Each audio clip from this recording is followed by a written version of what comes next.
Kendaraan yang ditumpangi Arihito menembus badai salju tebal hingga kecelakaan fatal terjadi. Lalu tiba-tiba dia terbangun dengan dahi berkerut bingung di tengah ruang hampa gelap yang dikelilingi orang-orang membeku. Setelah ingatan kecelakaan bus itu berputar kembali, Arihito terdiam dengan pundak merosot lesu menyadari kematiannya. Lalu menatap barisan panjang roh dalam kegelapan yang perlahan melayang menuju cahaya hangat. Dampak reinkarnasi itu membawanya ke kota baru yang megah.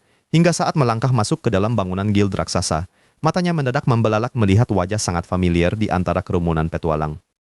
Sementara itu, Suzuna yang baru mengambil lisensinya mendadak menoleh dengan napas tertahan, setelah dikejutkan oleh sapaan seseorang dari arah belakang saat dia bersiap pergi.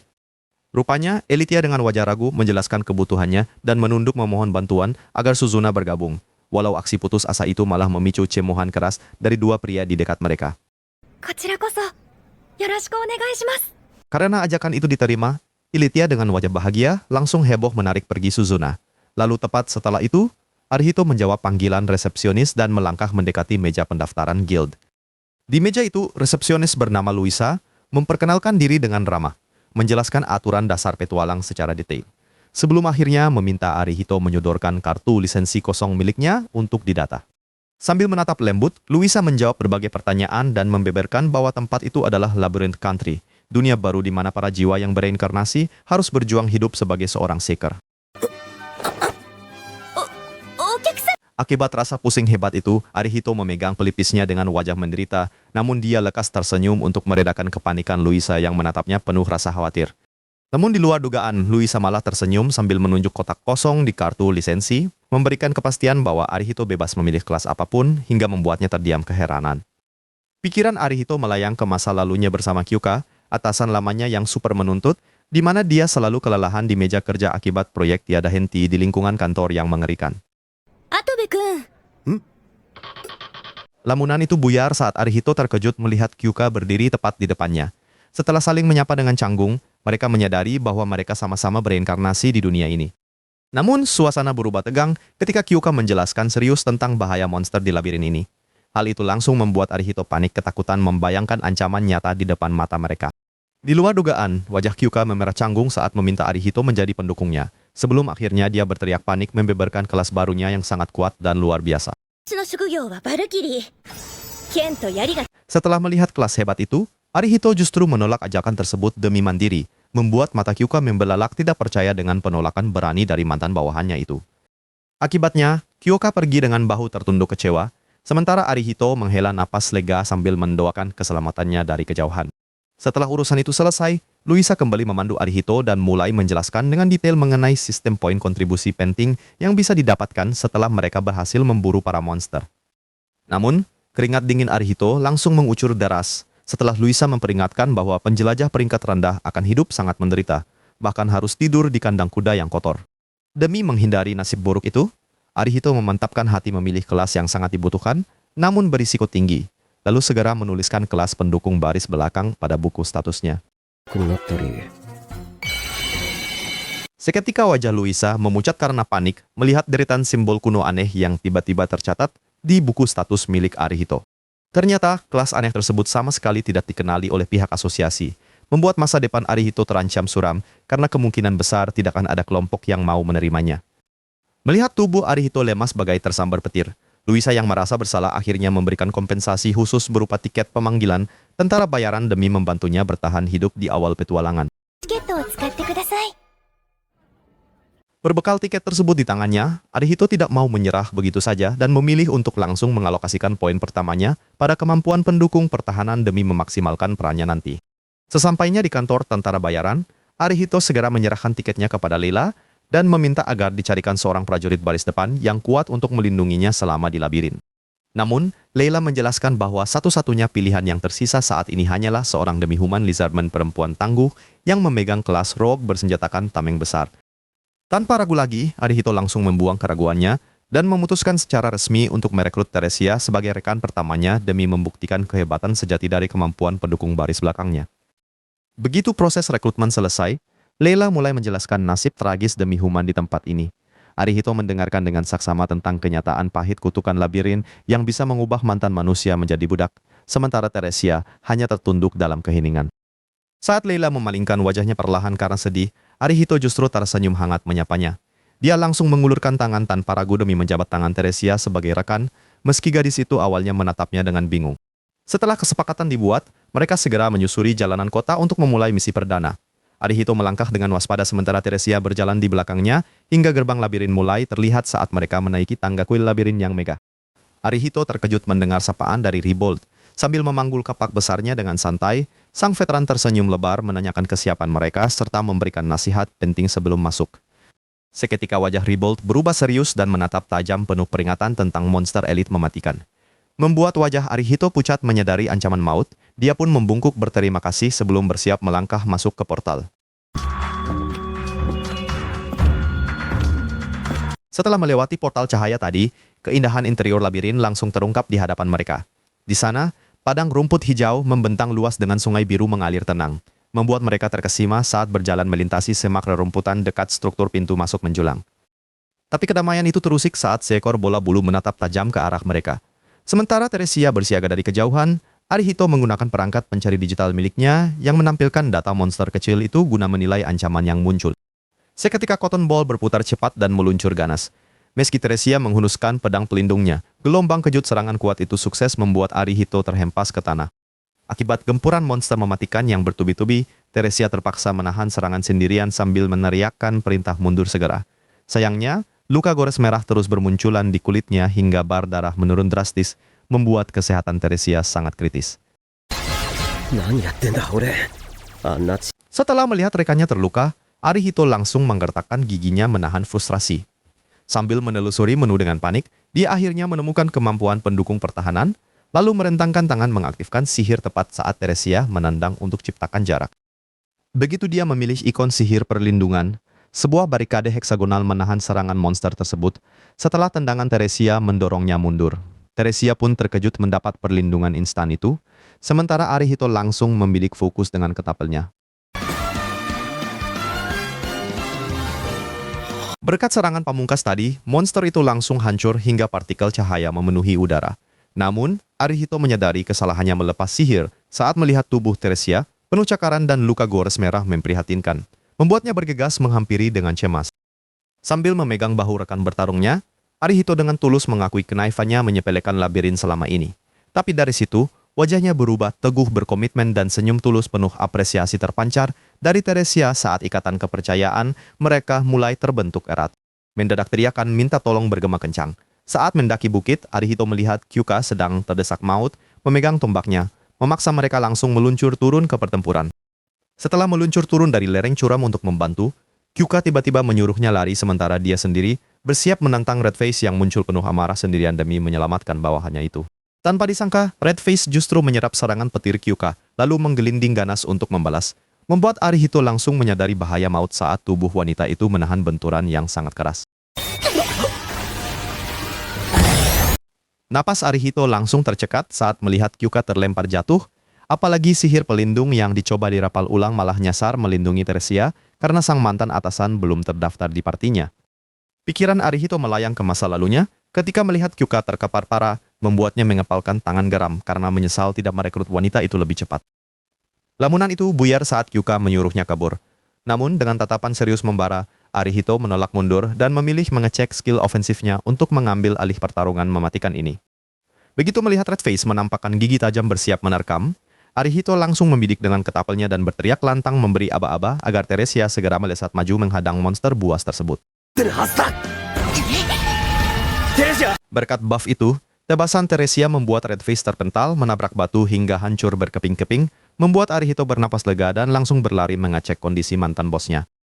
Karena luka Kyuka sangat kritis, Arihito yang panik segera mengecek layar tabletnya, lalu memerintahkan Teresia mencari bantuan, hingga gadis itu langsung melesat pergi dengan dada menyala terang.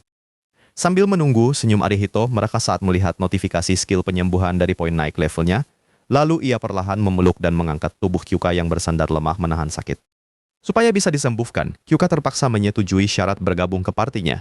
Walau sambil memejamkan mata kelelahan, ia sempat memberikan ancaman pelan agar Arihito tidak berbuat yang macam-macam padanya. Begitu pendaftaran selesai, bala bantuan akhirnya tiba untuk mengevakuasi Kyuka, sementara Arihito masih mengamati sisa bangkai gosong sang monster dengan penuh rasa penasaran. Setelah kepiawaian bertarungnya disaksikan langsung, Ilitya dan Suzuna dibuat melongo karena ada pemula yang bisa membantai monster sekuat itu, hingga Ilitya kelabakan meminta maaf atas sikap kasarnya tadi. Sambil menenangkan mereka bahwa temannya aman, Arihito menangkap jelas keraguan di wajah Ilitya yang sebenarnya sangat ingin merekrut sosok rearguard tangguh sepertinya ke dalam party. Walaupun sempat menimbang tawaran tersebut, Arihito akhirnya menutup mata membulatkan tekad untuk menolak halus demi merawat Hyuka, sebelum akhirnya berpamitan pergi meninggalkan mereka berdua. Pasca penyerahan senjata, Leila mencoba bertanya ramah soal kapak Teresia yang hancur, namun gadis pemalu itu malah menunduk kaku membisu tanpa mengeluarkan sepatah kata pun. Bukannya menjawab, Teresia malah memegang erat dasi Arihito hingga membuatnya salah tingkah. Sementara Leila tersenyum manis melihat kedekatan hangat yang terpancar jelas di antara pasangan petualang tersebut. Melihat ketulusan itu, Arihito memantapkan hati menanyakan prosedur resmi untuk mengangkat Teresia sebagai anggota permanen, membuat Leila merenung sejenak sebelum mulai menjelaskan aturan khusus, menebus kebebasan rekannya tersebut. Pikiran Arihito melayang ke masa lalunya, saat matanya membelalak kagum melihat kepalantangan penuh tekad Teresia yang melompat menyerang dari udara demi melindungi rekan sekelompoknya dari ancaman Red Face. Lamunan itu buyar saat Arihito menemui Luisa di meja resepsionis guild. Dia membisikkan rahasia dari dekat untuk menenangkan kekhawatiran sang gadis, membuat Luisa mengembuskan napas lega sekaligus tersipu malu. Tak lama setelah itu, Luisa memeriksa perangkatnya pasca penyerahan bangkai gosong monster Red Face. Rahangnya langsung jatuh terperangah menatap layar, tak percaya membaca data status milik Arihito yang tersenyum kalem tanpa dosa. Akibat teriakan hebohnya, Luisa langsung menjelaskan dengan sangat cerewet bahwa grafis status Arihito menunjukkan angka trust mencapai 50, membuat pemuda itu mendengarkannya dengan sangat fokus. Di luar dugaan, penjelasan sistem itu membuat Arihito membayangkan bagaimana diagram ikatan peran partinya bekerja, di mana garis koneksi bagai bidak catur meluas menghubungkan semua anggota agar saling bersandar nyaman. Khawatir menjadi pusat perhatian, keringat dingin Arihito mulai turun saat dia menggaruk kepalanya dan memohon agar Luisa merahasiakan keanehan statusnya tersebut dari segenap pihak di dalam guild mereka.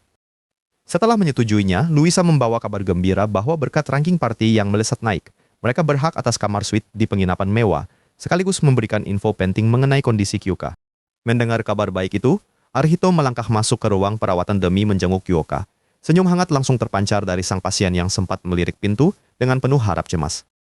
Tapi di balik senyuman itu, Hyuka mendadak murung dengan tatapan kosong, penuh duka sambil menggenggam selimutnya erat, meratapi kekalahan memalukan yang dialaminya kemarin.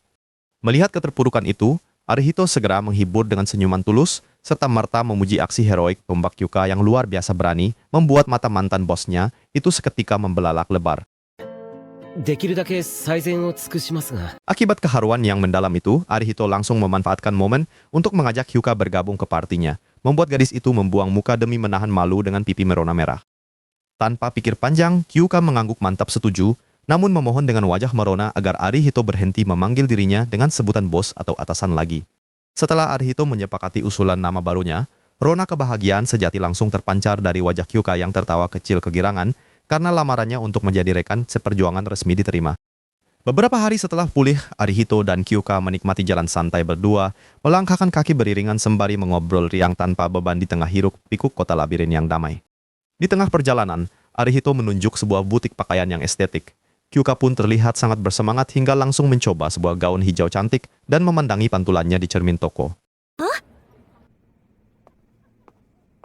Akibat pujian kikuk Arihito, Hyuka langsung tertawa lepas lupakan formalitas sembari bernostalgia mengenang kelakuan konyol mereka semasa masih bekerja di kantor dulu. Setelah tawa mereka mereda, mereka berdua kembali berjalan bersisian melewati keramaian kota.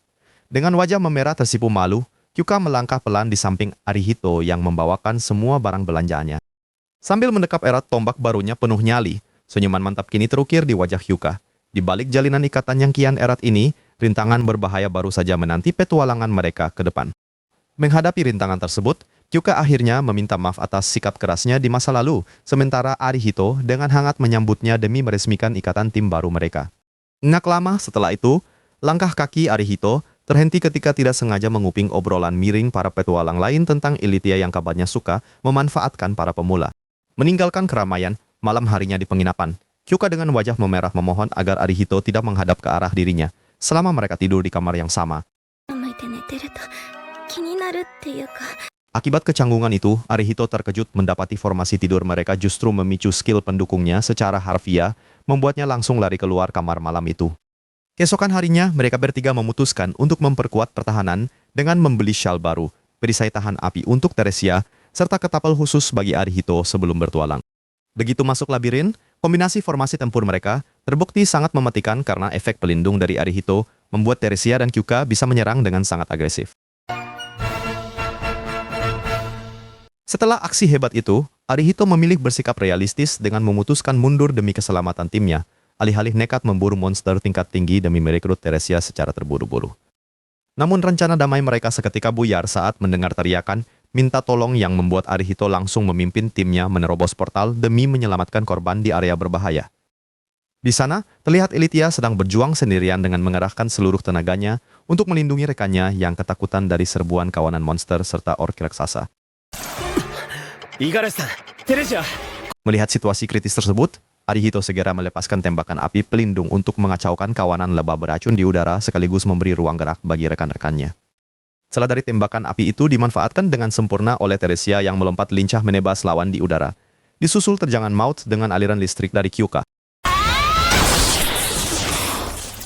Setelah pertempuran sengit berakhir, Suzuna tampak terduduk lemas meratapi ketidakberdayaannya, namun Arihito segera mendekat untuk menenangkannya dengan kata-kata hangat yang sangat menyejukkan. Tapi kelegaan itu berganti ketegangan saat Arihito membongkar motif asli Elythia yang nekat mengabaikan keselamatan rekannya demi mengejar waktu, sebelum akhirnya menawarkan kerja sama aman. Sadar waktu mereka sangat mepet, Arihito langsung mendesak Suzuna untuk menceritakan detail insiden hilangnya temannya. Wajah gadis itu langsung memucat cemas saat menjelaskan krisis yang mendadak ini. Pikiran Suzuna melayang ke beberapa saat lalu, saat Misaki yang polos malah memungut kotak aneh di tanah. Tiba-tiba cahaya misterius menelan tubuhnya, membuatnya lenyap seketika akibat jebakan teleportasi. Lamunan itu buyar saat Arihito mencoba tenang dan bertanya kemana arah teleportasi itu. Di sisi lain, Elythia menunduk tegang sambil memperingatkan bahwa bahaya besar sudah mengintai temannya. Tiba-tiba Kyuka jatuh berguling dari bukit dengan canggung. Tapi dia langsung berdiri tegak dan memohon dengan panik agar diizinkan membantu misi penyelamatan itu. Akibat keterbatasan tim, Arihito langsung menanyakan kemungkinan adanya bala bantuan lain. Elythia menggeleng pelan sambil mengedarkan pandangan waspada karena merasa ada musuh tersembunyi yang sedang mengawasi mereka. Tapi rupanya, firasat itu membuat ingatan Arihito melayang pada komplotan pria kasar di kedai kemarin. Dia menyadari membagi kelompok sekarang adalah kesalahan fatal yang sangat membahayakan nyawa. Tepat saat itu, demi menjamin keamanan bersama, Arihito langsung mengajak mereka bergabung ke kelompoknya. Dia bahkan mendemonstrasikan kekuatan sihir pelindung heksagonal miliknya demi melindungi Teresia dari bahaya. Karena terkesan, Elythia menyuruh Suzuna bergabung. Namun anehnya, dia sendiri menolak masuk kelompok dengan alasan sistem penalti poin pengalaman yang bakal merugikan mereka. Namun, Arihito memojokkannya dengan menyebut rumor tentang gaya bertarungnya yang aneh. Seketika wajah Elythia menggelap drastis, lalu dia memberi peringatan sangat keras agar mereka selalu menjauh darinya. Tanpa banyak pikir, Arihito langsung mengangguk menyetujui syarat aneh tersebut. Setelah memastikan alat pelarian darurat mereka siap digunakan, keduanya pun tersenyum lega lalu saling berjabat tangan meresmikan aliansi. Namun, suasana mendadak canggung saat Elythia dengan polos menawarkan seluruh harta jarahannya. Arihito langsung menggaruk pipi sambil tertawa canggung, buru-buru menegaskan kalau dirinya bukanlah seorang pria simpanan. Berkat perkenalan manis itu, suasana tegang langsung mencair hangat. Kyuka tersenyum lebar sambil melambaikan tangan ceria, menyambut gembira bersatunya seluruh anggota kelompok baru mereka. Tak lama setelah itu, mereka berjalan menyusuri dataran berbatu yang gersang. Namun, pikiran Arihito terus berkecamuk cemas memikirkan keselamatan Elythia yang keras kepala menolak bantuan sihirnya. Tiba-tiba, suara jeritan kencang menghentikan langkah mereka. Di ujung jalan, wajah Suzuna memucat melihat Misaki yang terduduk lemas ketakutan di depan monster raksasa berlapis baja hitam. Melihat musuh mengerikan itu, Arihito langsung mengecek identitasnya yang ternyata bernama Juggernaut. Elythia menganalisis bahwa monster ini sengaja digiring ke sini oleh musuh misterius untuk menjebak mereka. Seketika itu juga, Elythia menerjang maju menebas gerombolan ogre dengan kecepatan kilat. Pembantaian brutal itu membuat rahang Arihito langsung jatuh saking takjub sekaligus ngeri. Namun di luar dugaan, aura merah pekat mendadak meledak tak terkendali dari punggungnya. Sambil menyeringai liar penuh amarah, dia berteriak mengusir Kyuka dan menyuruh semua temannya segera lari. Di tengah kekacauan itu, Arihito mengecek kartu statusnya dan mendapati efek mengamuk berserk yang mengerikan. Rahasia kelam inilah yang selama ini menyiksa batin gadis malang itu hingga terpaksa mengisolasi dirinya. Di tengah amukan amarahnya itu, Ilithia langsung menerjang Juggernaut dengan pedang merah menyala terang. Namun, monster itu bersiap menembakkan energi dan melepaskan lolongan brutal yang bergetar sangat dahsyat. Akibat hantaman gelombang suara itu, Kyuka sampai kesakitan menutup telinga rapat-rapat, sedangkan Ilithia langsung jatuh terkapar lemas hingga tubuh mungilnya terjepit erat dalam genggaman raksasa monster. Melihat Ilithia berteriak kesakitan dalam genggaman itu, Kyuka sekuat tenaga mencoba bangkit berdiri meski menahan rasa sakit, sedangkan Arihito hanya bisa terpaku dengan wajah sangat pucat karena ketakutan. Tapi enggan membiarkan rekannya tewas, Arihito langsung menguatkan mentalnya. Dengan sorot mata tajam, dia membidik menggunakan ketapel lalu meluncurkan tembakan energi biru yang sangat cepat. Berkat tembakan jitu itu, Ilithia pun terlepas. Tapi karena Juggernaut masih berdiri kokoh, Arihito memohon dengan panik menyuruh semuanya mundur. Namun Kyuka bersikeras menolak pergi meninggalkannya sendirian. Yang tidak disangka, Suzuna dan Teresia juga bersiap bertarung dan menolak lari. Pemandangan itu membuat wajah Arihito terharu, hingga dia pun akhirnya menyetujui keputusan nekat timnya. Di sisi lain, demi meningkatkan daya serang, Arihito berteriak mengajak Ilithia bergabung dalam tim.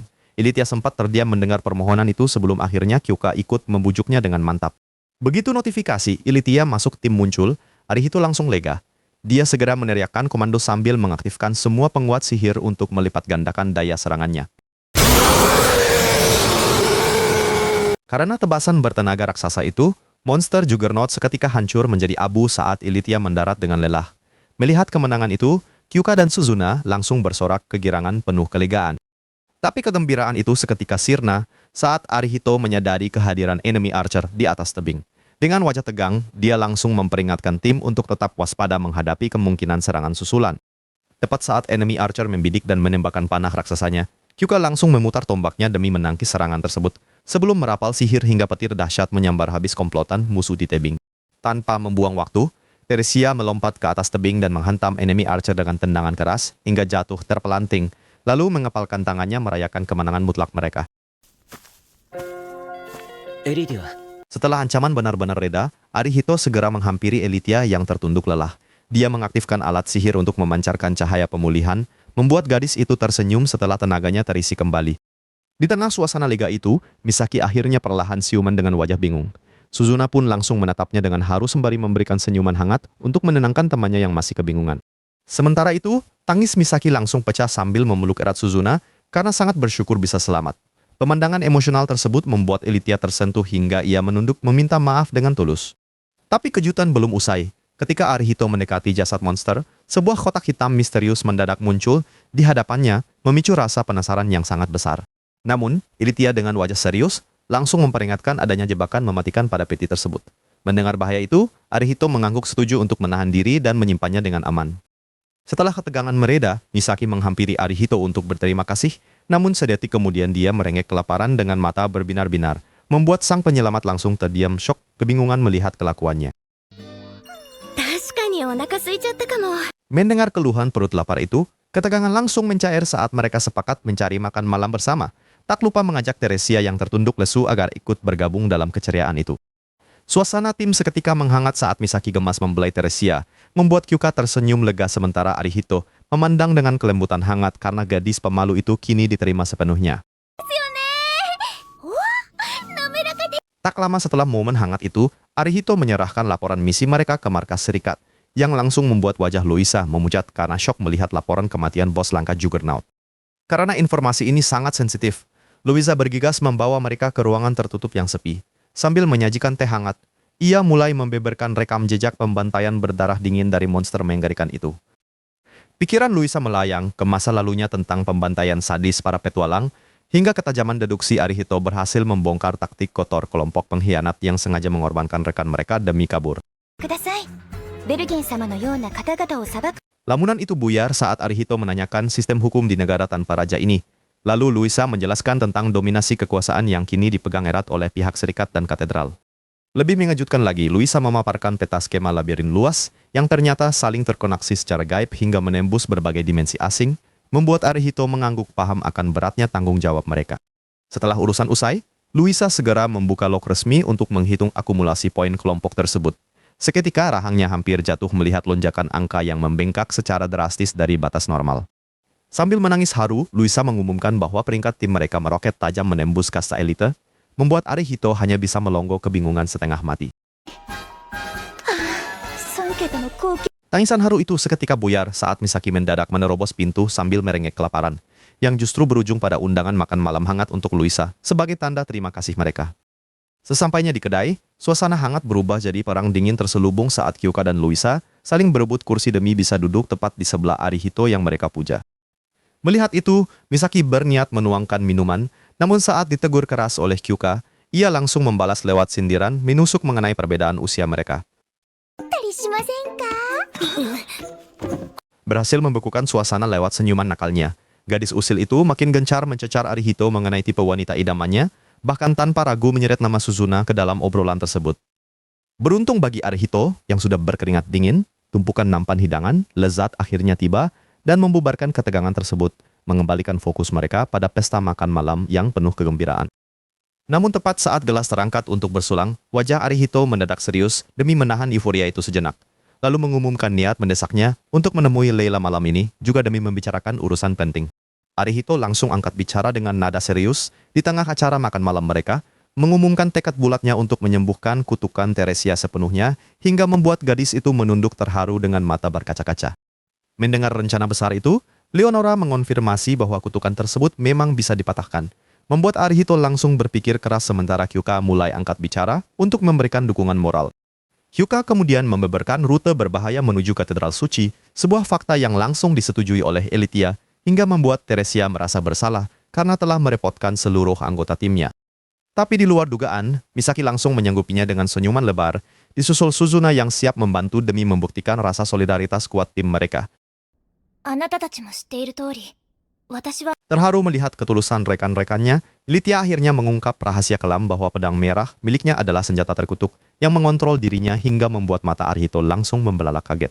Pikiran Elitia melayang ke masa lalunya yang kelam bersama kelompok lamanya yang kejam, di mana dia dipaksa menggunakan senjata terkutuk tersebut demi memenuhi ambisi egois kelompoknya yang sangat menjebak.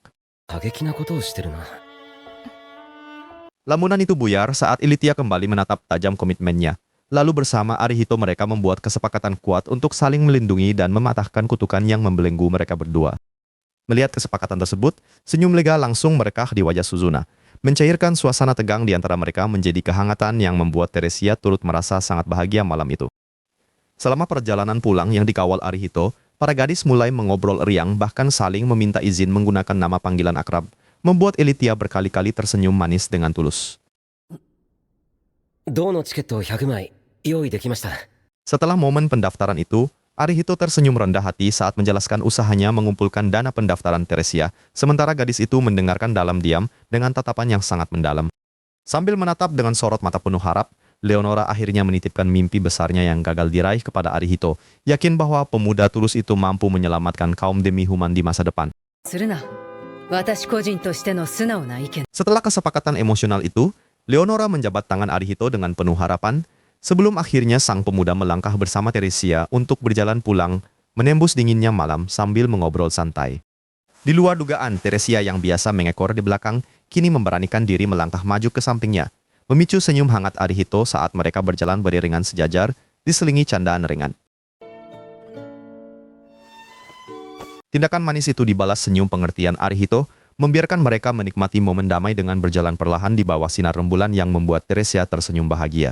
Begitu mereka tiba di asrama, Elitia menjelaskan situasi di lorong bahwa Misaki sudah tidur pulas karena kelelahan, memancing senyum maklum dari Arihito yang sangat memahami usahanya. Melihat mereka berkumpul di lorong, Kyuka dan rekan lainnya memberi selamat dengan penuh antusias, sebelum akhirnya mengajak mandi bersama karena khawatir waktu operasional pemandian umum segera berakhir. Tapi rupanya, Elitia dengan gestur serius segera menjabarkan masalah logistik kamar penginapan, menjelaskan aturan ketat asrama mengenai batas tinggal maksimal anggota parti melalui diagram kamar yang rumit. Saran tinggal satu atap seketika membuat wajah Kyuka memerah padam karena panik, sementara Arihito hanya bisa terdiam canggung dan berjanji mempertimbangkan opsi tersebut. Untuk mencairkan suasana canggung itu, Arihito memilih bersantai di sofa, sambil fokus memeriksa lisensi barunya mengamati layar menyala terang dengan antusias tanpa menyadari Teresia sedang bersiap bicara. Tak disangka-sangka, Teresia merapat duduk di sampingnya dan menyodorkan punggungnya, membuat mata Arihito membelalak heran karena sangat terkejut melihat inisiatif berani gadis itu menyibak kerah bajunya. Pikiran Arihito melayang ke masa lalunya saat melihat segel merah menyala di punggung Teresia, mengingatkannya pada peringatan penting dari Leonora tentang rumitnya aturan pembebasan budak demi human. Lisense? Lamunan itu buyar saat Teresia mengetuk layar digitalnya, menunjukkan status kepemilikan terbaru pada kartu lisensinya yang kini resmi berganti nama Arihito sebagai master barunya yang sah. Tepat saat itu, Misaki mendadak terbangun sambil menguap lebar, lalu melompat kegirangan memuji kemewahan fasilitas kamar asrama dan memohon dengan gaya super imut agar diizinkan pindah ke sana. Karena sang kapten terlihat ragu, Misaki langsung tersenyum lebar memamerkan kelas gambler miliknya, membual bahwa keberuntungan mutlaknya akan selalu membawa hoki besar layaknya memenangkan lotre raksasa. Tapi lucunya, kegembiraan Misaki langsung sirna seketika setelah mendengar jawaban tenang dari sang kapten bahwa seluruh gadis asrama sudah mendahuluinya pergi ke pemandian umum. 入ってくるといい。じゃ、また後でな。 Setelah tingkah konyol itu, Arihito mengantar Teresia ke pintu depan pemandian wanita, sebelum akhirnya ia sendiri melangkah santai ke area pria untuk merendam tubuh dan bersantai di air panas. Namun tak disangka, saat sedang asyik menggosok sabun di rambutnya, ia tiba-tiba mendengar suara langkah kaki misterius dari belakang yang seketika membuat terhangnya jatuh karena bingung setengah mati. Betapa terkejutnya dia saat menoleh dan melihat Teresia berdiri dengan tatapan polos tanpa dosa, bahkan mulai melepas pengait baju zirahnya di tempat itu hingga memicu kepanikan luar biasa bagi Arihito. Keringat dinginnya mengalir deras melihat situasi super canggung itu, memaksa Arihito buru-buru mengunci pintu kamar mandi dengan balok kayu demi menghindari kesalahpahaman yang merusak reputasinya. Setelah kepanikan mengunci pintu itu mereda, Arihito akhirnya masuk ke kolam pemandian, mencoba menasihati Teresia yang mendengarkan dengan wajah polos saat mulai membasuh punggungnya dengan sangat lembut. Karena pengabdiannya yang tulus, Teresia dengan pipi merona merah terus menggosok lengan sang pemimpin dengan teliti, membuat Arihito hanya bisa berkeringat dingin sambil mengucapkan terima kasih secara kaku. Tapi secara mengejutkan, Teresia yang sangat fokus tiba-tiba memindahkan sentuhannya tanpa ragu untuk membasuh dada Arihito, membuat pemuda itu langsung panik setengah mati dengan wajah syok yang luar biasa. Akibat malu, Arihito langsung lari berendam ke kolam panas, namun Teresia yang mengikutinya malah kepanasan akibat uap tebal hingga wajahnya memerah dan dia mulai tenggelam. Dampak dari pingsannya sang gadis kadal, Arihito yang merasa sangat bersalah, terus mengipasi tubuh Teresia yang menyala merah kehangatan, sementara gadis-gadis lain hanya bisa menatap cemas di ruang tengah. Untungnya, suasana tegang itu mencair saat Kyuka bertanya lembut memastikan keadaan Teresia, membuat Suzuna tersenyum lega melihat rekannya itu hanya dia menahan malu dengan pipi yang memerah.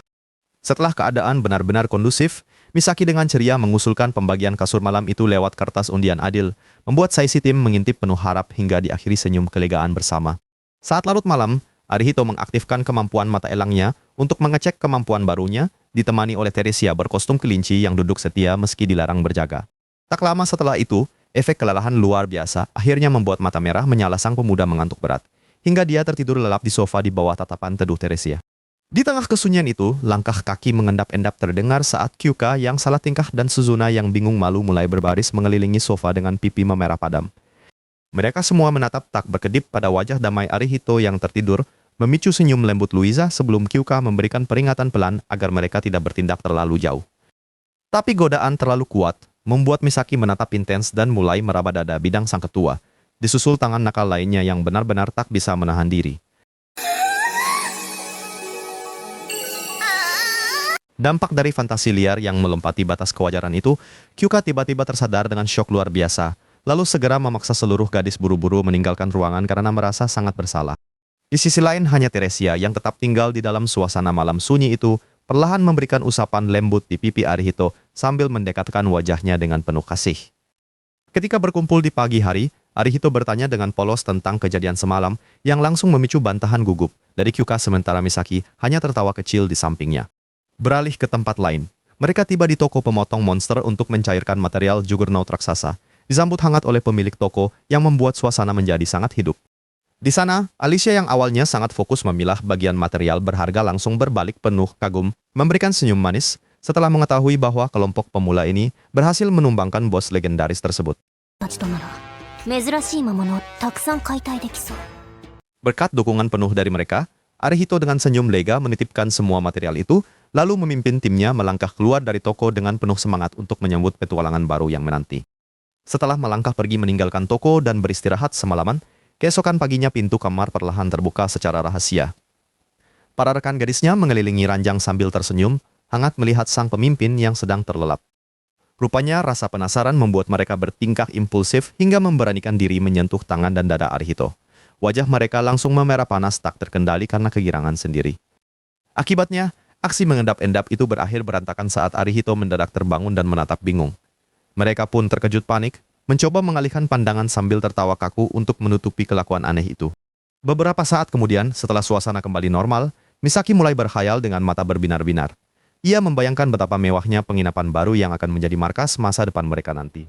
Di luar dugaan, saat yang lain menertawakan tingkah konyol itu, Arihito justru mengeluarkan sebuah kubus hitam misterius. Peti langka berkunci sandi ini harus segera dibuka demi rencana mereka selanjutnya. Karena itulah mereka memutuskan untuk berpencar. Arihito hanya membawa Teresia dan Ilitia menyusuri jalanan kota untuk mencari kediaman ahli pemecah sandi khusus yang legendaris. Tapi tiba-tiba langkah mereka terhenti ketika Teresia merasakan aura ancaman. Mereka pun membeku saat mendongak dan melihat seekor monster anjing putih, raksasa sedang menatap kosong ke arah mereka. 私が黒い箱を開けさせていただきます。ファルマールトゥ。 Setelah perkenalan singkat itu, kepanikan mereka mereda karena wanita gaun biru itu berhasil menjinakkan si monster. Dia rupanya adalah Arthur, sosok ahli pemecah sandi yang selama ini mereka cari. Sambil duduk santai di dalam rumah, Arthur menjelaskan bahwa hewan peliharaannya itu sebenarnya sangat ramah. Makhluk raksasa tersebut hanya bertugas menjaga anak-anaknya yang sedang asyik bermain di luar. Namun ketika fokus kembali ke urusan sandi, wajah Arthur seketika berubah takjub saat memegang peti hitam milik Arihito. Ia langsung menyadari besarnya nilai dari benda langka tersebut. Dampaknya, Arthur langsung memberikan peringatan fatal. Jika gagal memecahkan kodenya, peti ini bisa memicu ledakan masif serta mendatangkan pasukan monster hijau yang sanggup meratakan seisi kota. Tapi melihat wajah Arihito yang memucat ketakutan, Arthur justru tertawa santai. Ia memamerkan cincin dan anting magis andalannya yang diklaim mampu memberikan tingkat keberhasilan mutlak tanpa kegagalan. Maka dari itu, mereka segera berpindah ke ruangan batu khusus. Begitu Arthur memicu energi peti, seketika muncul sebuah struktur labirin hijau melayang yang sangat rumit di hadapan mereka. から作り出した防御装置で。 Setelah struktur rumit itu terbuka lebar, Arihito hanya bisa melongo heran. Arthur pun mulai menjelaskan aturan main ekstrem untuk memandu bola merah melewati lintasan setipis jarum tanpa meleset sedikit pun. Di luar dugaan, dengan tingkat konsentrasi tinggi, Arthur bermanuver sangat lincah. Ia bahkan sempat bercanda santai sebelum akhirnya sukses menjatuhkan seluruh bola energi tersebut tepat masuk ke dalam peti.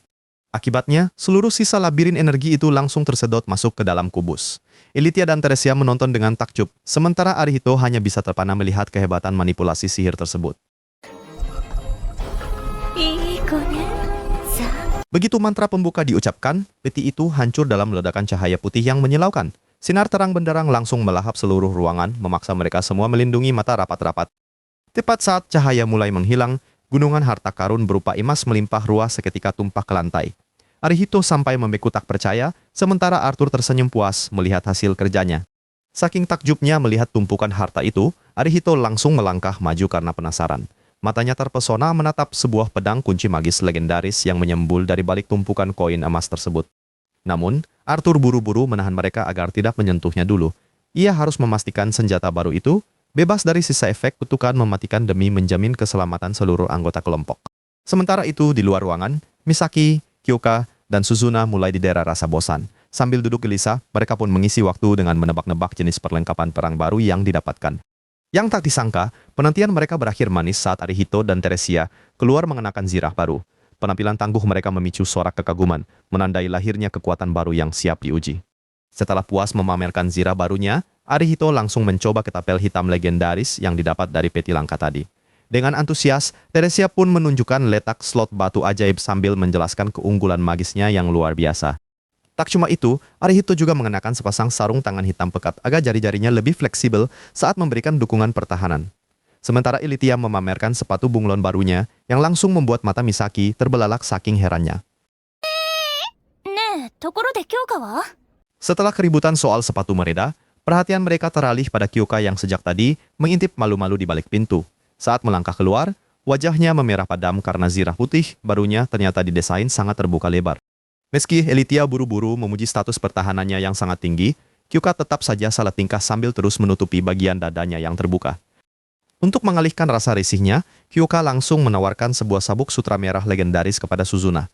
Tanpa ragu, Suzuna yang sempat mengintip malu-malu segera menerima hadiah pelindung ekstra itu dengan senyuman lebar.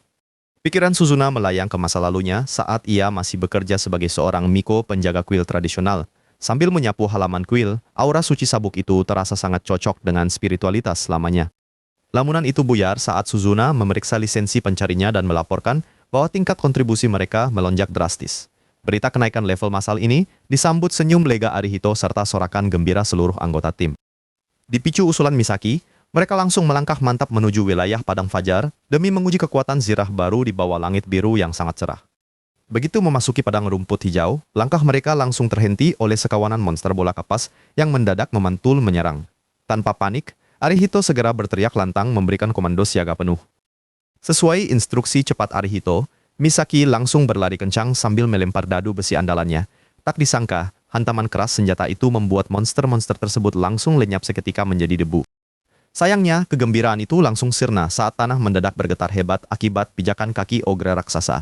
Ditambah kawanan tawon berbisa yang berterbangan, nyali Misaki seketika langsung cut melihat ancaman tersebut. Tapi Arihito bergerak cepat menyusun strategi dan memerintahkan serangan balik. Lewat tembakan panah Suzuna yang luar biasa akurat, kawanan tawon ungu itu pun akhirnya berhasil dijatuhkan. Mengikuti tebasan beruntun dari Kyoka tadi, Teresia langsung melesat maju menyalurkan kekuatan angin pada pedang hijaunya. Tebasan mematikan itu seketika membelah ogre yang tersisa hingga hancur menjadi debu. Tepat setelah kemenangan manis itu, Suzuna menyadari adanya keanehan dan langsung mendekati Arihito. Ia mendeteksi pendaran aura keemasan misterius yang mendadak menyelimuti tubuh Misaki sebagai bentuk pertahanan pasif baru. Meski sempat dibuat bingung, mereka tetap melanjutkan perjalanan dengan melewati portal biru menuju lantai 3. Begitu tiba, Elythia langsung menunjuk ke arah rimbunnya pepohonan yang menutupi seluruh dimensi baru tersebut. Namun, ketenangan hutan sirna seketika saat Teresia mendeteksi hawa membunuh. Tak lama berselang, auman monster yang sangat mengerikan mulai menggema keras dari balik tebing. Untuk memecah kepungan kawanan serigala Cyclops, barisan belakang bentukan Arihito langsung melancarkan tembakan beruntun. Dukungan panah suci dari Suzuna pun berhasil memberi celah lebar bagi Kyoka untuk maju menyerang. Melihat tubuh Kyoka tiba-tiba membeku akibat sihir ilusi serigala, Teresia langsung melompat cepat ke depan. Di detik terakhir, tebasan dahsyatnya berhasil memicu ledakan masif yang menyelamatkan rekannya itu. Di tengah kepulan asap, Arihito buru-buru menahan tubuh Kyoka agar tidak terjatuh. Tapi suasana mendadak canggung dan wajah Kyoka memerah padam saat Arihito tersadar tangannya tak sengaja menyentuh bagian sensitifnya. Kecanggungan akibat sentuhan tidak sengaja itu seketika buyar saat Kyoka merasakan hawa membunuh yang pekat. Belum sempat memperingatkan tim, musuh tak kasat mata mendadak menerjang hingga membuatnya terpental ke belakang. Beruntung insting tajam Teresia bekerja sangat cepat. Dia langsung melesat menebas udara kosong demi mengungkap penyamaran bunglon raksasa itu. Langkah-lingkahnya mendarat elegan membuat mata Arihito membelalak takjub. Tak mau membuang peluang, Arihito segera mengambil alih komando dan mengordinasikan formasi tim. Dia memerintahkan Suzuna yang sudah bersiap dengan busurnya untuk melepaskan tembakan panah cepat ke arah monster tersebut. Akibat tembakan jitu itu, penyamaran si monster hancur total.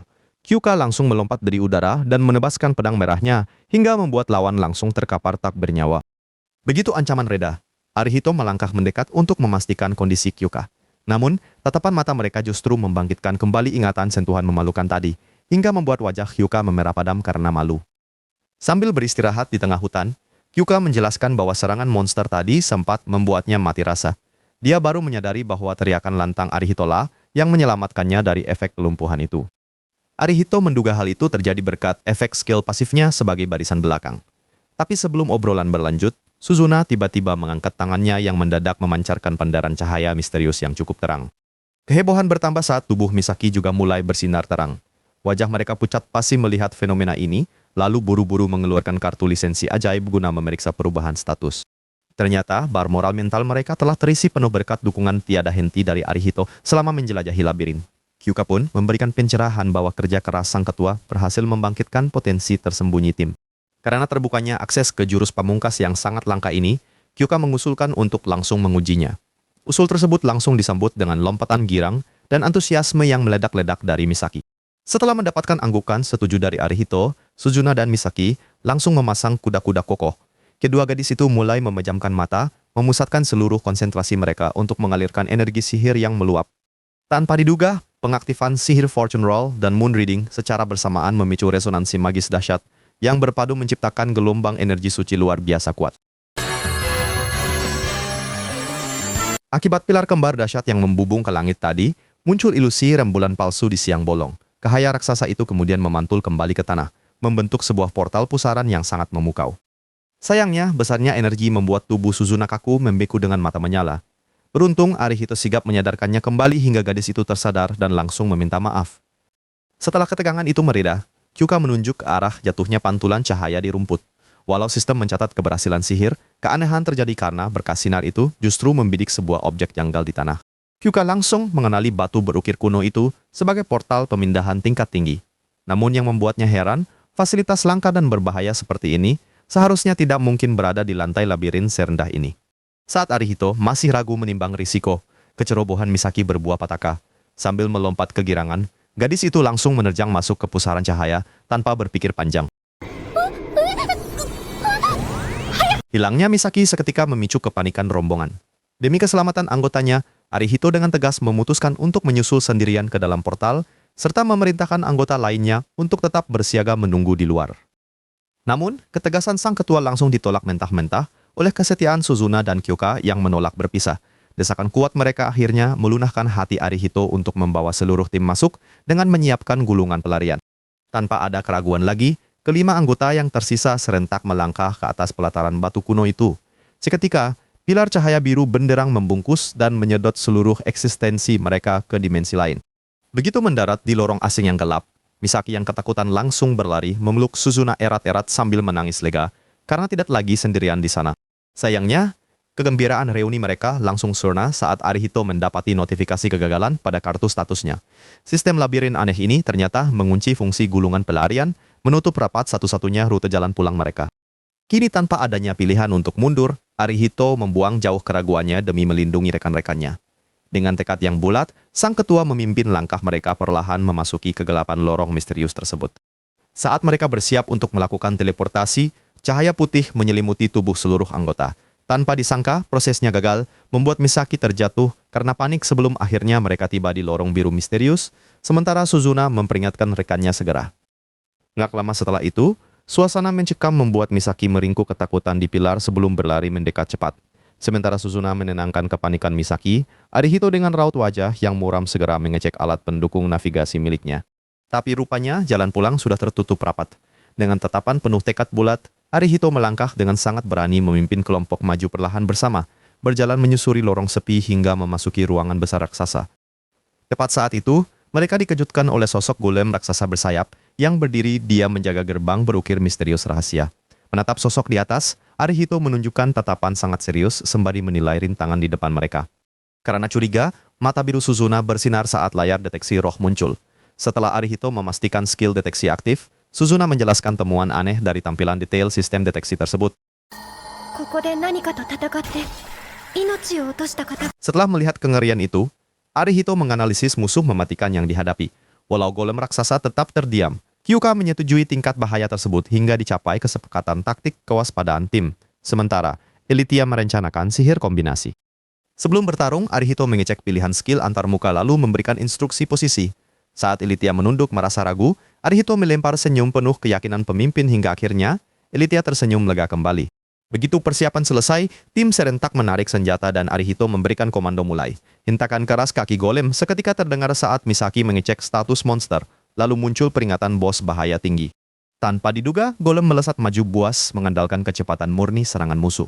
Rentetan tusukan sangat cepat memaksa Teresia menghindari pukulan telak demi bertahan dari gempuran berat yang membombardir baris depan mereka. Melihat rekannya menahan tekanan gempuran musuh, Arihito menarik tali senjata untuk menyiapkan tembakan katapel magis. Di tengah keterkejutan Kyuka melihat kecepatan lawan, Arihito melepaskan buff moral tim untuk menyelamatkan mereka. Berkat dorongan semangat itu, Kyuka melompat gesit menghindar begitu mendengar peringatan bahaya dari Arihito. Sementara golem menahan serangan sabetan, Elitia menerjang tanpa henti meluncurkan rentetan sabetan pedang rondo yang mematikan. Tapi ternyata, taktik itu belum cukup. Saat Suzuna melepaskan anak panah, Arihito mengamati pola bertahan musuh hingga ledakan angin kencang melanda. Mereka dipaksa menahan badai debu ajaib sewaktu golem kembali bersiap menyerang. Di tengah hamukan badai, Mata memerah Arihito menatap tajam sembari meneriakkan penemuan titik lemah. Lewat bidikan proyektil sangat presisi, topeng baja raksasa hancur hingga aura ungu kegelapan menyelimuti monster tersebut. Bukannya mundur, Elitia berlari sangat nekat menembus zona bahaya mematikan. Namun reaksi kilat monster raksasa menghentikannya dengan ayunan tombak sangat mematikan yang bersiap menebas leher mangsa tanpa ampun sedikit pun. Akibat serangannya digagalkan, raungan amarah monster membekakkan terdengar nyaring. Muncul tatapan ngeri di wajah Arihito saat menyadari skala bahaya besar ketika hujan jarum ungu menghujam dalam rentetan proyektil ungu mematikan ke penjuru ruangan. Begitu kepulan asap debu mulai menipis, rahang para gadis terjatuh kaku melihat Arihito berlutut lemah tak berdaya. Luka parah menembus di lengan, membuat darah segar perlahan menetes akibat dirinya mengorbankan tubuh demi mereka. Pemandangan mengerikan itu menyulut tatapan kemarahan membakar Elitia, dengan gigi terkatup rapat menahan emosi. Menyatukan tekad Baga membalas, dia dan Kyuka bergegas, membalas dendam berdarah dengan melesat menerjang, penuh murka tanpa memedulikan nyawa mereka sendiri. Namun, kepanikan Kyuka langsung memuncak saat melihat kondisi Arihito yang bersimbah darah parah, meski pemuda itu dengan sisa tenaganya justru memaksakan diri agar timnya tetap fokus melakukan serangan balik. Dengan sisa tenaga yang ada, Arihito segera memberikan instruksi krusial kepada Misaki untuk merapal sihir pamungkasnya demi menjalankan rencana cadangan, membuat Kyoka dan yang lainnya tersentak kaget namun bersiap mengikuti perintah tersebut. Di luar dugaan, Misaki langsung merapal mantra dahsyat pengganda jiwa yang memunculkan klon bercahaya dari diri mereka sendiri, termasuk Elitia yang seketika memisahkan diri dan bergerak mandiri di medan tempur. Arihito melongo saat tahu klon-klon itu bisa berinteraksi fisik, membuat tebasan pedang Elitia dan hantaman petir sihir langsung melesat menghajar pertahanan musuh. Sementara itu, golem yang tersudut bersiap menembakkan hujan badai jarum pelumpuh, namun Teresia mengabaikan teriakan panik Arihito dan justru maju bersama duplikatnya untuk menjadi tameng hidup di barisan terdepan. Yang nggak disangka, Kyuka menyadari efek perlindungan dari skill milik Arihito ternyata ikut aktif pada semua klon tersebut, menciptakan sebuah perisai berbentuk sarang lebah raksasa yang sukses menangkis seluruh proyektil mematikan itu. Karena itulah, Arihito langsung memanfaatkan kelengahan musuh dengan menembakkan ketapelnya, memicu sihir dukungan yang mengungkap titik lemah. Golem sekaligus memberikan buff peningkatan kekuatan yang sangat besar bagi rekan-rekannya. Akibat serangan telak itu, Golem mulai terkikis namun masih menolak runtuh. Mendengar aba-aba terakhir Arihito, Kyuka dengan berani menerjang maju untuk langsung menghancurkan kristal sihir di bagian kaki monster tersebut. Dampaknya tubuh Golem hancur berkeping-keping menjadi debu, menyisakan keheningan saat Kyuka menghela napas lega dan Arihito akhirnya bisa tersenyum tipis karena kelelahan. Namun tiba-tiba Elitia yang panik langsung bergegas mendekat untuk memeriksa luka parah Arihito, tetapi semua orang malah terbelalak keheranan saat melihat seluruh luka di lengannya telah menutup rapat tanpa bekas sama sekali. Ternyata, Arihito segera menjelaskan bahwa kemampuan pasif milik Teresia yang bisa menyerap nyawa musuh ikut mengalir ke seluruh parti saat mereka menyerang, sehingga dia pun bisa selamat dan lekas mengucapkan terima kasih padanya. Di sisi lain, Teresia memungut sisa jarahan berupa batu hitam dan sebuah permata merah menyala, yang kemudian diteliti oleh Kyuka hingga dia menyadari bahwa benda bulat tersebut berasal dari mata golem. Setelah itu, mereka mulai menelusuri ujung ruangan dan menemukan gerbang besi raksasa dengan ukiran rumit yang menutup jalan mereka. Namun Teresia menggeleng kecewa karena pintu kokoh tersebut sama sekali tidak bisa didobrak.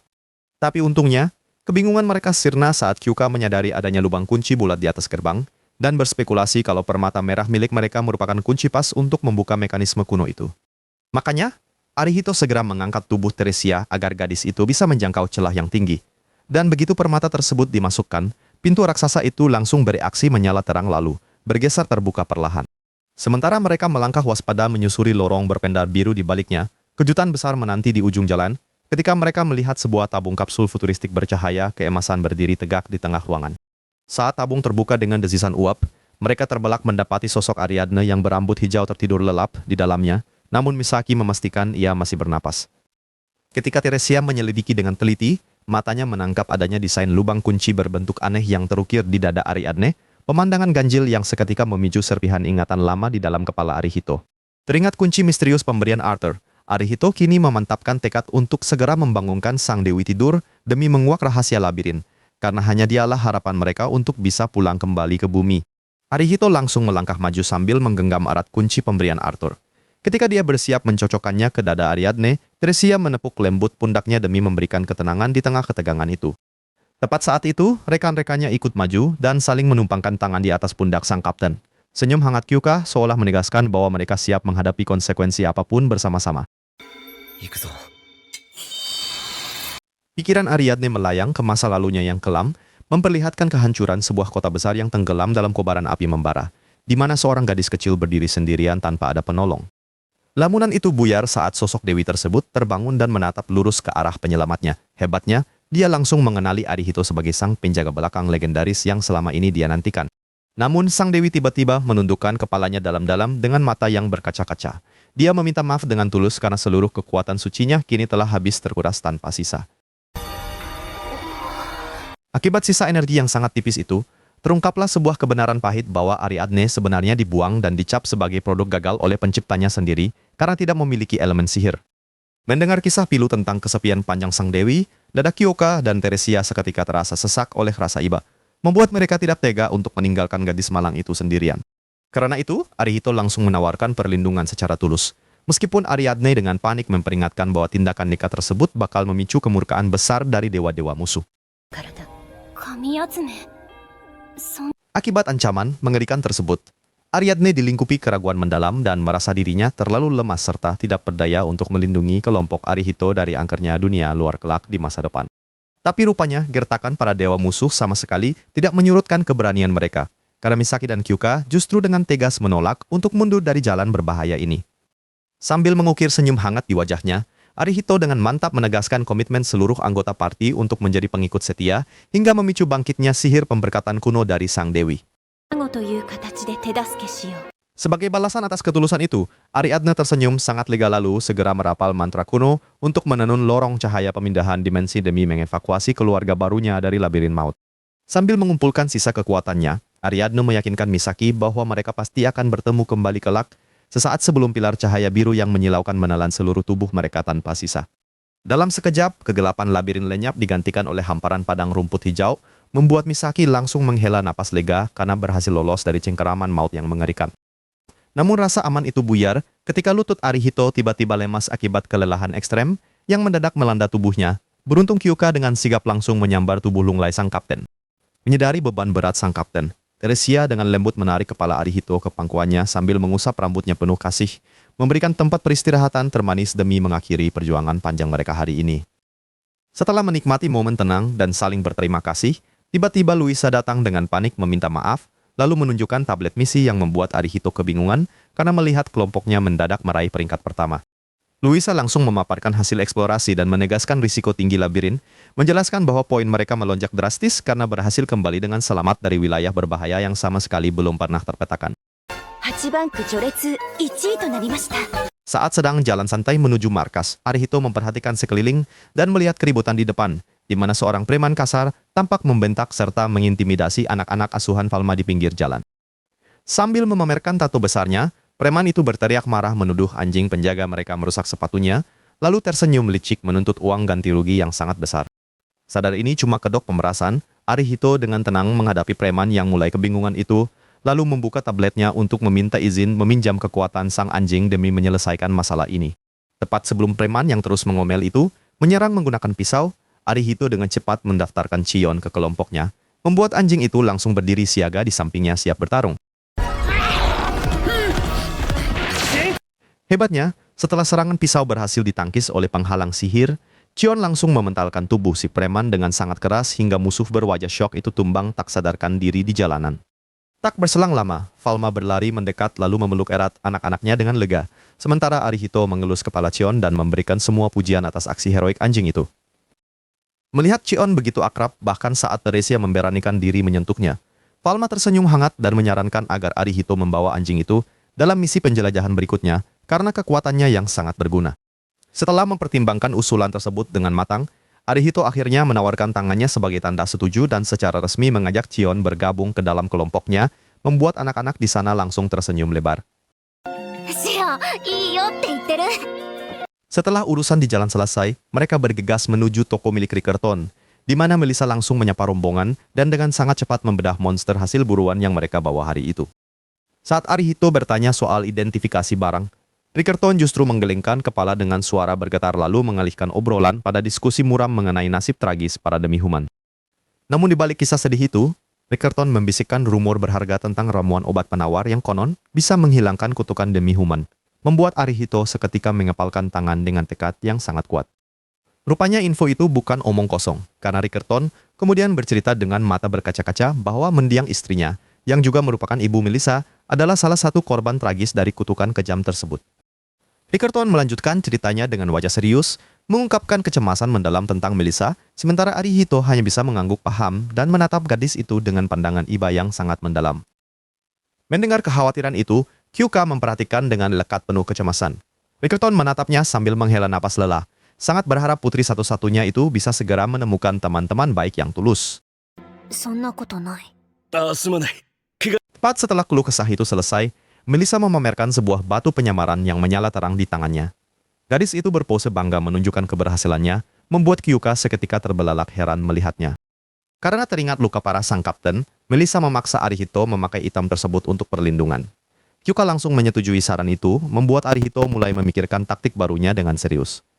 Arihito merenung sejenak sambil menatap seluruh rekannya. Dia tersenyum mantap dan akhirnya mengangguk setuju memakai batu penyamaran ajaib itu demi keselamatan timnya. Tanpa membuang waktu, Arihito menoleh dan menatap tulus Melissa untuk mengajaknya bergabung ke dalam tim. Gadis berkacamata itu mendengarkan ajakan tersebut dengan mata berbinar-binar penuh antusiasme. ある。そうか。 Karena ajakannya diterima, Arihito tersenyum sangat senang ketika Melissa memperkenalkan diri dengan serius. Elitia langsung bersorak gembira menyambut rekan baru mereka, sementara seluruh tim tampak merasa sangat antusias. Namun di tengah sorak-sorai itu, Teresia malah menunduk sedikit murung di sudut ruangan. Arihito menyadari reaksi canggung tersebut, tetapi memilih menyimpan kekhawatirannya demi menjaga suasana hangat malam itu. Tidak lama setelah itu, mereka tiba di sebuah mansion mewah saat petang hari. Milais menyambut kedatangan mereka dengan sangat ramah di pintu masuk dan mengerahkan rombongan menuju lobi utama. Arihito meminta para gadis segera naik ke kamar mereka. Sendirian di lobi, pemuda itu langsung menghampiri meja resepsionis untuk mengurus dokumen registrasi penginapan mereka. Tiba-tiba saja, sesosok pria asing mendekati meja dan menyapanya dari belakang. Arihito tampak kaget dan langsung berdiri menyapa ketika pria bernama Gior itu mulai memperkenalkan diri dengan sangat santai. それでどんな新星が現れたのかと。 Akibat jarak wajah mereka yang terlalu dekat, Arihito berkeringat dingin dan tersenyum gugup. Dia mencoba merendah dengan canggung saat Georg terus mendesak dan menanyakan rahasia perolehan poin party mereka. Karena Georg terus menatap penasaran, Arihito akhirnya terpaksa menceritakan tentang level tinggi rekannya. Mendengar fakta mengejutkan itu, wajah Georg seketika sangat syok dan matanya terbelalak lebar seakan tidak percaya. Arihito langsung bernapas lega melihat reaksi ramah itu. Sambil tertawa lepas, Georg dengan tepat menebak bahwa sosok penyihir kuat di timnya tidak lain adalah Elitia. Dengan senyum lebar, Georg merangkul akrab bahu Arihito dan memamerkan Polaris sebagai nama partainya. Setelah itu, ia menatap antusias sambil menanyakan apa nama kelompok petualang milik pemuda di sampingnya. Ditanya begitu, Arihito langsung garuk kepala dan tersenyum canggung. Karena merasa malu, dia menjelaskan bahwa kelompok mereka belum memiliki nama resmi karena ingin menyerahkan keputusan penting itu bersama seluruh rekannya. Georg menganggukkan kepala karena sangat kagum mendengar penjelasan tersebut. Dia memuji kepemimpinan demokratis Arihito, lalu dengan ramah mengajaknya untuk sesekali pergi minum bersama demi mempererat tali persahabatan mereka. Setelah menepuk pundak Arihito untuk berpamitan, Georg langsung berjalan pergi meninggalkan lobi. Arihito pun hanya bisa melambaikan tangannya dengan perasaan lega yang tak terbendung.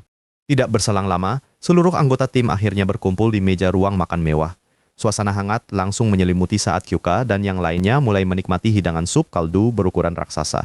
Di saat Suzuna tersenyum riang dan sangat kegirangan menikmati makanannya, Teresia justru menatap takut ke arah mangkuknya. Gadis kadal itu tampak ragu memakan sup monster udang di depannya.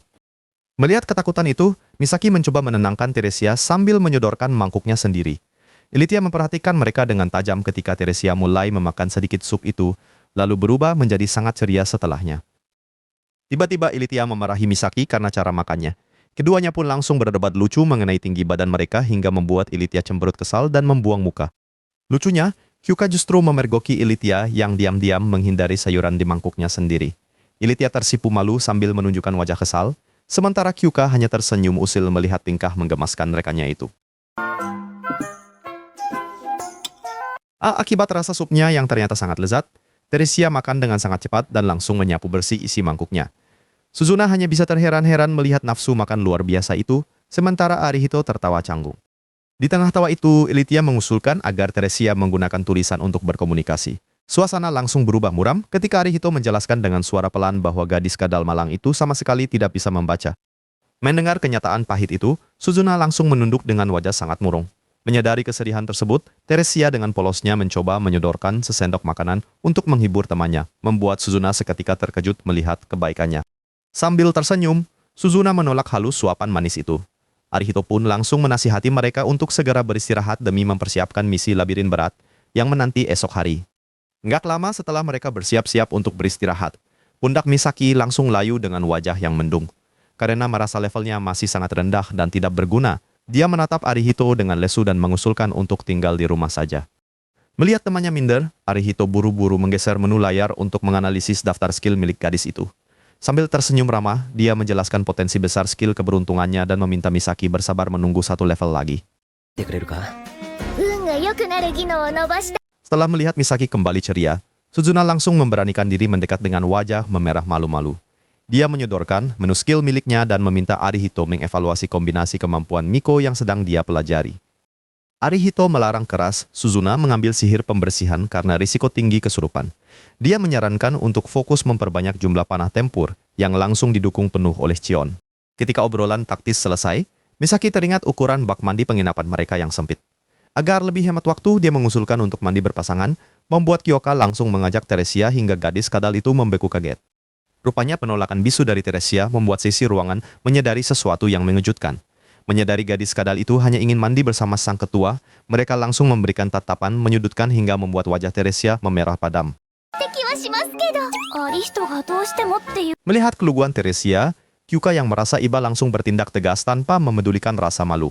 Dia mengusulkan agar mereka memakai baju renang saja saat mandi bersama, mengabaikan protes keras Arihito yang panik setengah mati. Setelah kegaduhan mandi itu berakhir, malam pun tiba di penginapan mereka. Karena udara kamar terasa begitu panas, Arihito memilih berdiri sendirian di balkon untuk mendinginkan diri sebelum akhirnya Teresia tiba-tiba datang menyusul dari belakang. Saat memeriksa leher Teresia, Arihito menyadari tubuh gadis itu sangat panas akibat demam pasca mandi air hangat. Tanpa buang waktu, dia segera berdiri di belakang Teresia dan mengalirkan cahaya sihir pemulihan untuk menurunkan suhunya. Pikiran Arihito melayang ke kenangan awal pertemuan mereka saat Teresia selalu pasang badan mengorbankan nyawa demi melindunginya. Sambil menatap punggung gadis itu, senyumnya merekah penuh haru seraya mengucapkan terima kasih yang sangat tulus.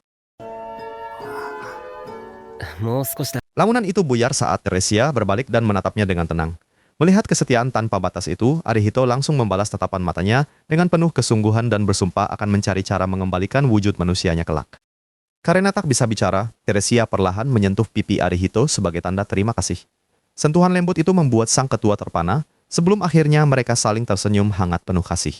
Namun, kehangatan semalam langsung menguap keesokan paginya saat mereka melangkah keluar penginapan. Di luar dugaan, jalanan kota sudah dipenuhi oleh kepanikan luar biasa dari para warga yang berlarian ketakutan karena ancaman bahaya besar telah tiba.